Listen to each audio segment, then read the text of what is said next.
Continuer la lutte sur le terrain pour que le droit des femmes soit une vraie réalité et pas uniquement une directive européenne.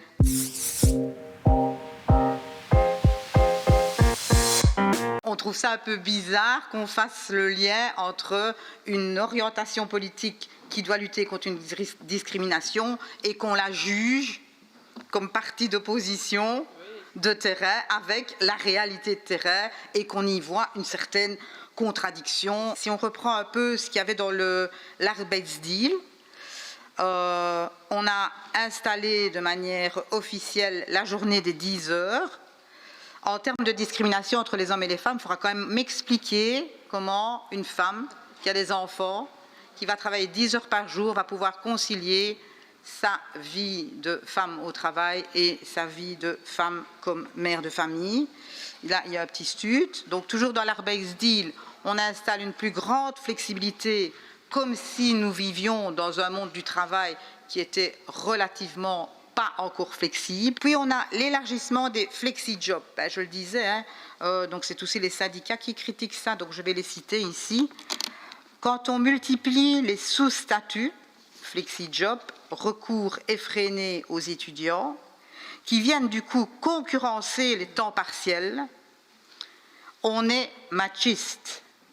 Quel est l'employeur qui donnera des heures en plus à une collaboratrice qui travaille à temps partiel et qui souhaiterait avoir un temps plein, alors que ce même employeur peut faire appel simplement à un flexi-job bon marché? Rien nulle part dans la politique de la Vivaldi sur rehausser, par exemple, les salaires à 14 € de l'heure. Donc aujourd'hui, il y a encore des centaines et des centaines de femmes, parce que ce sont surtout des femmes, qui gagnent beaucoup moins que ça. Et je veux citer les femmes qui travaillent en titre-service, qui ne gagnent même pas 11 € de l'heure.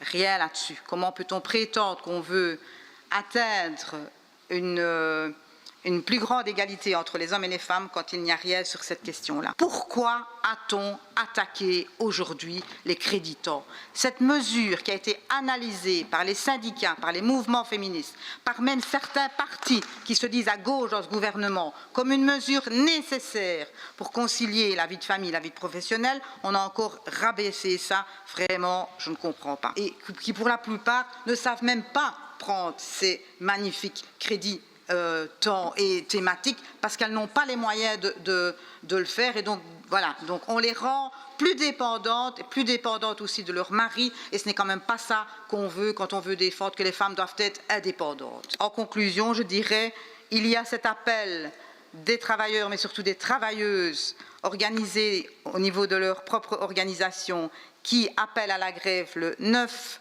novembre dans la rue pour bloquer les prix, parce qu'elles disent que c'est les prix qu'il faut bloquer et pas les salaires, revoir la loi de 96 et surtout, continuer la lutte sur le terrain pour que le droit des femmes soit une vraie réalité et pas uniquement une directive européenne transcrite dans ce projet de loi.